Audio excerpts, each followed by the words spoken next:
Good morning students, myself Shan Patel. Today we are going to start part 3 of exercise 5.1. आज हम exercise 5.1 का part 3 देखने जा रहे हैं. Okay, see here. हाँ बच्चों, एक्सरसाइज जो 5.1 जो है उसका पार्ट 3 देखने के लिए सबसे पहले तो आपको 3 डिफाइंस सबसे पहले तो समझनी बहुत जरूरी है कि adjacent angles, linear pair and vertically opposite angles क्या होते हैं उसके बारे में, तीनों के बारे में जानना बहुत ही जरूरी है. क्योंकि ये क्वेश्चन नंबर 9 से जो भी है, जो क्वेश्चन नंबर 9, 10, 11, 12 ये जितने भी इसके बाद जो सम्स है उसके लिए अगर ये तीन के बारे में आपको पता नहीं होगा, adjacent angles, linear pair, vertically opposite angle, इन तीनों के बारे में पता नहीं होगा तो आगे के जो क्वेश्चन नंबर 9 से आपको नहीं आएगा. इसीलिए सबसे पहले हम इसके बारे में समझ लेते हैं. सबसे पहले तो समझते हैं कि एडजेसेंट एंगल्स क्या होता है. एडजेसेंट एंगल होता क्या है ये एडजेसेंट एंगल? तो ऐसे दो एंगल देखिए, इस तरीके से एडजेसेंट एंगल बन सकता है.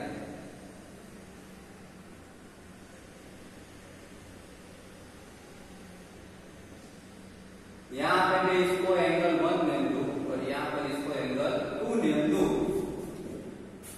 दोनों का वर्टेक्स एक ही है. देखिए ये वर्टेक्स दोनों का एक ही है. जैसे कि मैं यहां पे नेम भी दे सकता हूं, यहां पे ए, यहां पे ओ. ओके, यहां पे समझ लो कि बी नेम दे दो और यहां पे सी नेम दे दो. तो इसमें दो एंगल्स है. एंगल 1 भी बोल सकते हैं. एंगल 1 का दूसरा नाम ए ओ बी. ए ओ बी एक एंगल है, ए ओ बी. और दूसरा एंगल यहाँ पे ए में ले लो, बी ओ सी. दोनों बाजू बाजू में एंगल दिए गए. तो इस तरीके से दोनों का वर्टेक्स देखिए, दोनों का वर्टेक्स सेम है. दोनों का एक कॉमन आर्म है, जैसे कि बीच में ओ बी. ओ बी दोनों में सेम है. ओ बी जो आर्म है वो दोनों में सेम है. ओ बी जो है वो ए ओ बी में भी आता है एंगल में, और दूसरा बी ओ सी एंगल जो भी उसमें वो भी आता है. समझ में आ रहा है? तो एक कॉमन आर्म हो.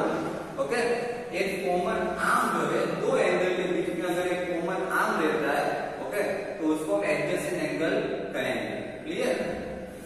तो समझ में आ गया आपको? यहाँ पे एंगल 1 है, एंगल दोनों एडजेसेंट एंगल्स है. क्लियर? चलो, उसी तरीके से लीनियर पेयर. लीनियर पेयर किसे कहा जाता है? लीनियर पेयर जो है वो इस तरीके से बन सकता है. पहले तो याद रखें कि लीनियर पेयर जो होती है वो 180 जो स्ट्रेट एंगल जो होता है उसमें ही बन सकती है.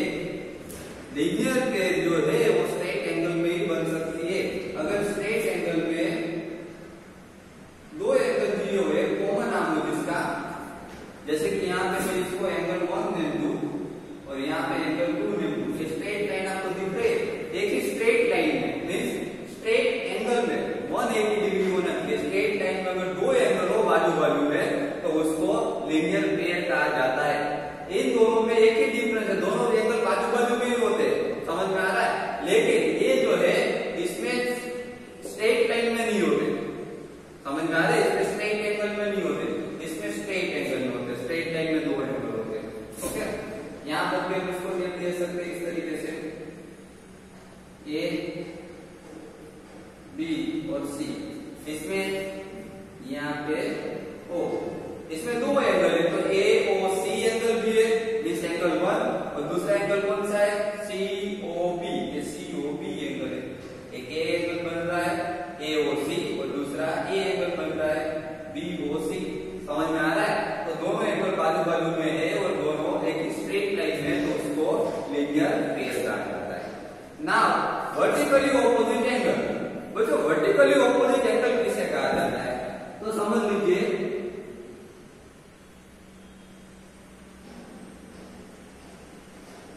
ये दो लाइन है, इसका नेम ए बी है, इसका नेम सी, इस लाइन का नेम सी डी है. एक लाइन का नेम ए बी है और दूसरे लाइन का नेम सी डी है, और बीच में जो पॉइंट जो बन रहा है उसको हम ओ नेम दे देते हैं. समझ में आ रहा है? तो इसमें वर्टिकली ऑपोजिट एंगल किसको कहा जाता है? तो यहाँ पे एंगल सी ओ बी है, ये एंगल है सी ओ बी. इसका मुझे वर्टिकली ऑपोजिट एंगल फाइंड करना हो तो उसको ऑपोजिट साइड कौन सा एंगल है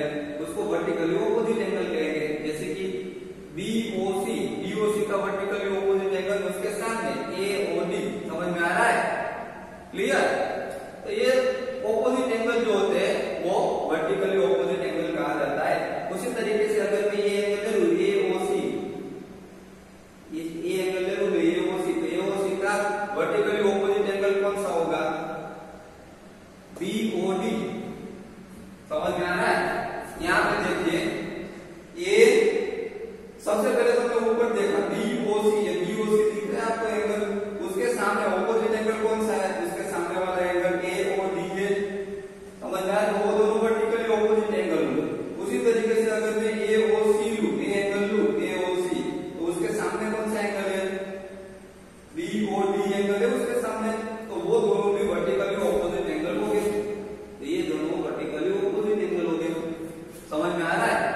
ये दोनों और ये दोनों ऑपोजिट साइड जो होते हैं उसको ऑपोजिट वर्टिकली एंगल्स कहा जाता है। क्लियर?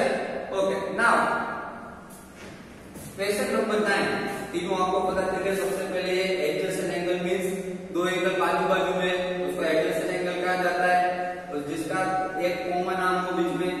लीनियर पेयर में भी ऐसा ही होता है, लेकिन लीनियर पेयर जो है 180 डिग्री होता है स्ट्रेट एंगल में। Okay, straight angle, straight line में दो एंगल बनते हो तो उसको लीनियर पेयर कहा जाता है। वर्टिकली ऑपोजिट एंगल में सामने सामने वाले जो एंगल्स होते हैं वो वर्टिकली ऑपोजिट एंगल्स होते हैं। समझ में आ रहा है? Now question number 9, in the adjoining figure, यहाँ पे एक फिगर दी गई है हमको, उसमें यहाँ पे ऐसा बोला गया is angle 1 adjacent to angle 2। Angle 1 जो है, ये एंगल 1 जो है वो एंगल 2 का एडजेसेंट है। देखिए ध्यान से देखिए, एंगल 1 और एंगल 2 बाजू बाजू में और एक कॉमन आर्म है, तो हाँ यस ये दोनों एडजेसेंट एंगल है ना? एंगल 1 एंड 2 एडजेसेंट है, तो यहाँ पे हम लिखेंगे yes. Now is angle AOC adjacent to angle AOE. AOC और एओई दोनों एडजेसेंट है। देखिए ये सबसे पहले एओसी देखते हैं, एओसी नीचे 1 है एओसी, उसके सामने एओई, एओई ये एंगल है और बाद में पूरा ये एंगल है, तो नहीं दोनों का एक काम कॉमन नहीं हो रहा है। समझ में आ रहा है? तो ये दोनों एडजस्ट एंगल नहीं है, नो, क्योंकि उसके लिए ये काम तो कॉमन होना ही चाहिए एडजस्टेंट एंगल के लिए, वरना एडजस्टेंट एंगल नहीं कह सकते। Now do angle COE and EOD form a linear pair. यहाँ पे ऐसा बोला एंगल COE एंड EOD दोनों लीनियर पेयर बनाते हैं।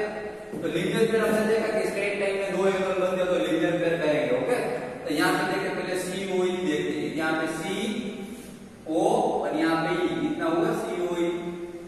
Okay, then EOD, EOD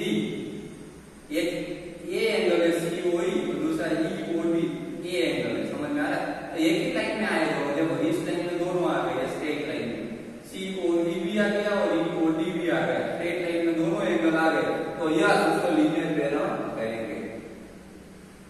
okay, now fourth number, R angle BOD and angle BOA supplementary. BOD and BOA supplementary angle, तो एक ही straight line में 180 डिग्री में आते हो तो उसको सप्लीमेंट्री एंगल कहेंगे, मींस लीनियर पेयर। BOD देखते हैं, मेरा BOD कितना हुआ BOD, और दूसरा DOA, हाँ दोनों एक ही लाइन में आ, देखो इस लाइन में दोनों आ गए, BOD एंड DOA एक ही लाइन में दोनों एंगल आ गए, तो उसको सप्लीमेंट्री एंगल कहेंगे। Yes. Now is angle 1 vertically opposite to angle 4। Angle 1 जो है वो एंगल 4 का वर्टिकली ऑपोजिट एंगल है, तो एंगल 1 यहाँ पे रहा और उसके सामने एंगल 4, तो हाँ ऑपोजिट एंगल है, सामने सामने एंगल हो तो ऑपोजिट एंगल कहेंगे। Yes. Now what is the vertically opposite angle of angle 5?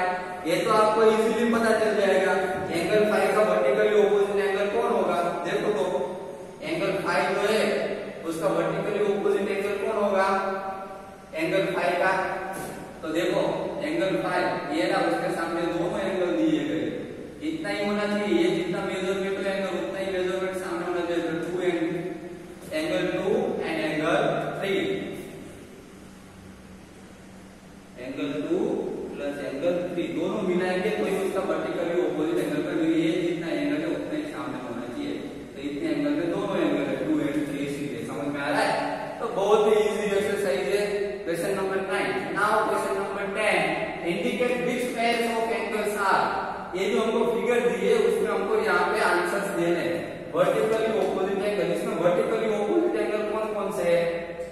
तो देखिए इसमें वर्टिकली ऑपोजिट एंगल्स हम देखते हैं, एक तो 1 के सामने कौन है 4, एंगल 1 एंड एंगल 4 दोनों वर्टिकली ऑपोजिट एंगल देखो 1 एंड 4 है।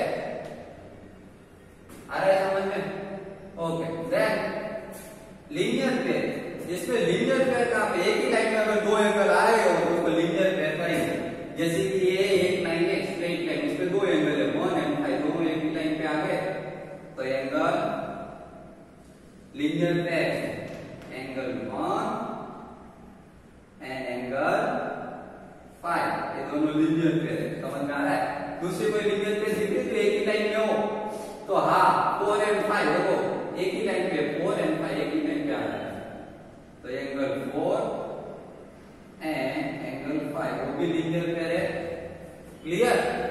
Okay, now question number 11 in the following figure, यहाँ पे एक फिगर दी गई है हमको, is angle 1 adjacent to angle 2, angle 1 और एंगल 2 दोनों एडजेसेंट है? नहीं है दोनों। क्यों नहीं है? क्योंकि दोनों के बीच में एक काम नहीं है। देखिए angle 1 and angle 2 are not adjacent angle because their vertex is not common, उसका वर्टेक्स कहीं पे भी कॉमन नहीं है। समझ में आ रहा है? इसलिए ये दोनों यहाँ पे एडजेसेंट प्रूव नहीं होते। Now find the values of angles x, y and z in each of the following. यहाँ पे हमको x, y और z की वैल्यू फाइंड करनी है। तो बहुत ही इजी है। मैं बात आपको बता दूं कि अगर वर्टिकली ऑपोजिट एंगल्स जो होते हैं वो उसका मेजरमेंट सेम होता है। किस तरीके से मैं आपको बताता हूँ, देखिए यहाँ पे अगर ये 55 है, ये एंगल 55 है तो उसका वर्टिकली ऑपोजिट एंगल x भी 55 होगा। समझ में आ रहा है? सो यहाँ पे हम आंसर लिखने जाए तो measurement of angle x is equal to 55, angle x 55 होगा। क्यों होगा? तो यहाँ पे उसका रीजन लिखना पड़ता है। बिकॉज, इसको बिकॉज कहते हैं। देखिए साइन को बिकॉज कहा जाता है। बिकॉज वर्टिकली ऑपोजिट एंगल क्या लिखेंगे? Vertically opposite angles. Clear?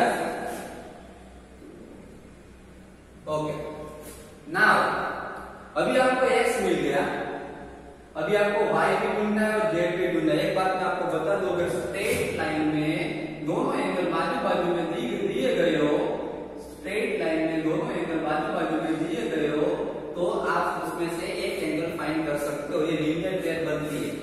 Straight line में दोनों एंगल हो बाजू बाजू तो लीनियर पेयर बनते हैं। लीनियर पेयर जो है उसके दोनों एंगल का एडिशन 180 होता है। और अगर मुझे x पता है, x 55 है, मुझे y फाइंड करना हो तो 180 में से 55 में माइनस कर दूंगा x को तो y मुझे मिल जाएगा। समझ में आ रहा है?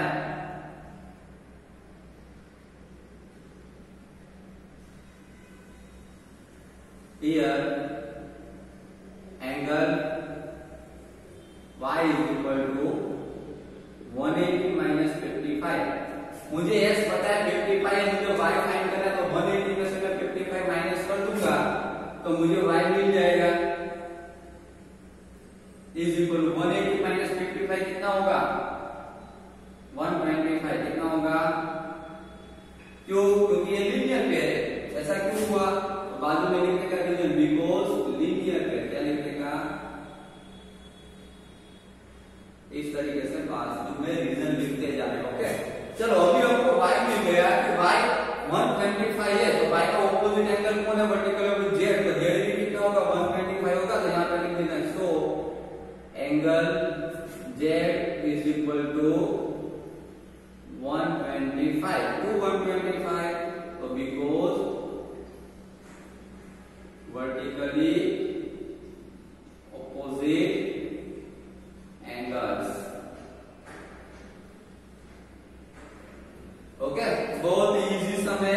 अगर आपको एक मेजरमेंट दिया जाए तो आप सभी फाइंड कर सकते हो। एक यहाँ पे 55 दिया है तो उसका ऑपोजिट एंगल x पे कितना होगा? 55। और अगर आपको बाजू बाजू में दोनों एंगल्स है, स्ट्रेट लाइन में अगर बाजू बाजू में दोनों एंगल्स है तो 180 में से एक को माइनस कर देने का। जैसे कि ये 55 मिला, मुझे y फाइंड करना है तो 180 माइनस 55 करूंगा तो मुझे y मिल जाएगा। तो y 125 मिला तो उसका opposite vertically opposite angle z है तो वो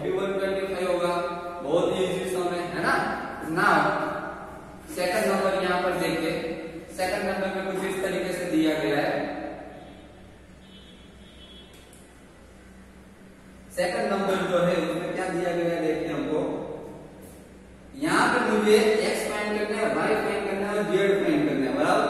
z तो मुझे इजीली मिल जाएगा क्योंकि उसके सामने वर्टिकल ऑपोजिट एंगल 40 है, तो z भी कितना होगा 40, तो यहाँ पे मैं लिख सकता हूँ measurement angle z is equal to 40 degree. क्यों? तो because vertically opposite angles. Clear? तो मुझे यहाँ पे z की वैल्यू तो मिल गई 40। अभी मुझे किसकी वैल्यू फाइंड करनी है? अगर मुझे x की वैल्यू फाइंड करनी हो,